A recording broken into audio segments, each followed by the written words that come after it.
Donald Trump has been raising a ton of money over the last week over his false claim that President Biden ordered the FBI to assassinate him when they executed the search warrant at Mar-a-Lago. Now, of course, in that warrant, which was unsealed a week ago, we did, of course, get information that, yes, the FBI was authorized to use lethal force if necessary. And we also learned that that is actually standard in every single search warrant that the FBI executes. Doesn't matter if it's on, a random dude down the end of your street or the former president of the United States. That language stays in there to ensure the safety of the FBI agents.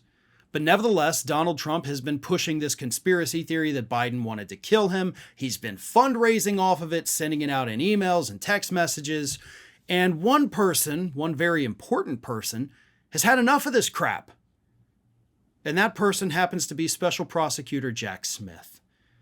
In a recent court filing to Judge Eileen Cannon, which likely means it'll go nowhere, but either way, Jack Smith thoroughly debunked Donald Trump's talking point and methodically explained what actually happened.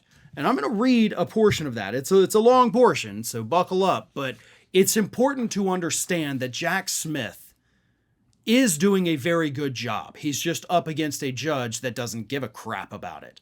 But here is what Smith said in the filing. I'm cutting out like 800 paragraphs because it's insanely long. But anyway, the magistrate judge found probable cause that evidence of 3 crimes, willful retention of national defense information, concealment or removal of government records, and obstruction of a federal investigation would be found at Mar-a-Lago.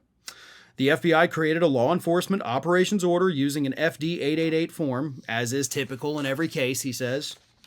The FBI planned to execute the search warrant as unobtrusively as possible, communicating and coordinating with Trump's representatives throughout the time they were at his premises.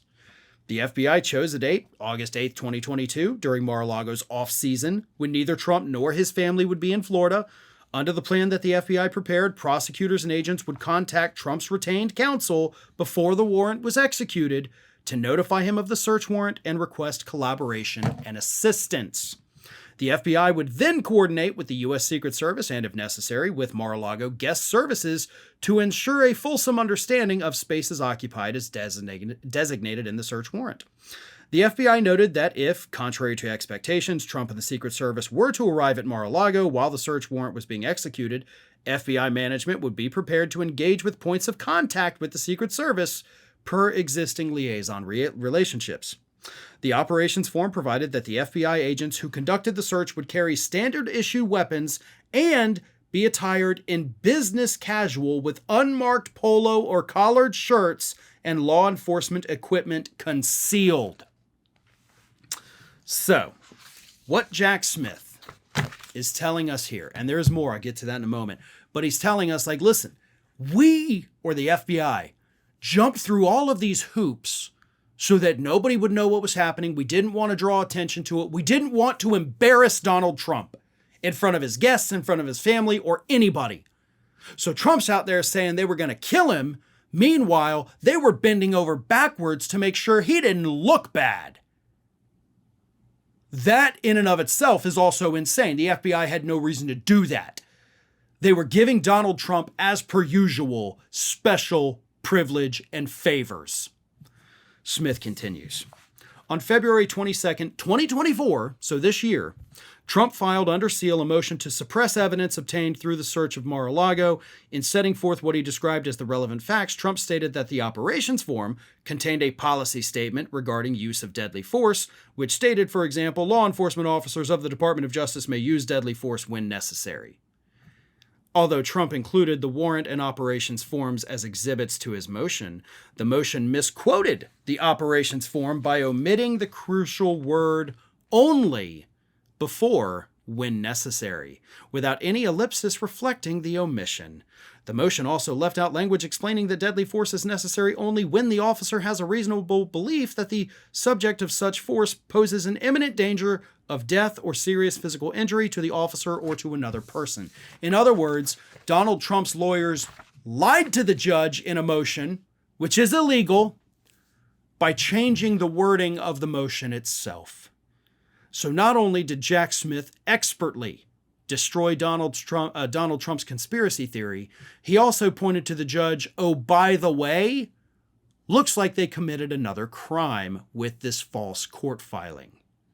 Now, Cannon herself may not do anything about it because Smith, of course, is asking for a gag order so that Trump can't keep saying this crap. But just because Cannon may not do anything about it doesn't mean that state bars can't. It doesn't mean that another judge couldn't bring charges against the lawyers for intentionally filing incorrect information by omitting those words that Jack Smith pointed out. So, Trump lawyers, as per usual, y'all gonna be the one that pay the price for this, and that price could be your license to practice law for lying to a federal judge. So buckle up. You may win the case, Trump may praise you, but you're in a whole hell of a lot of trouble right now.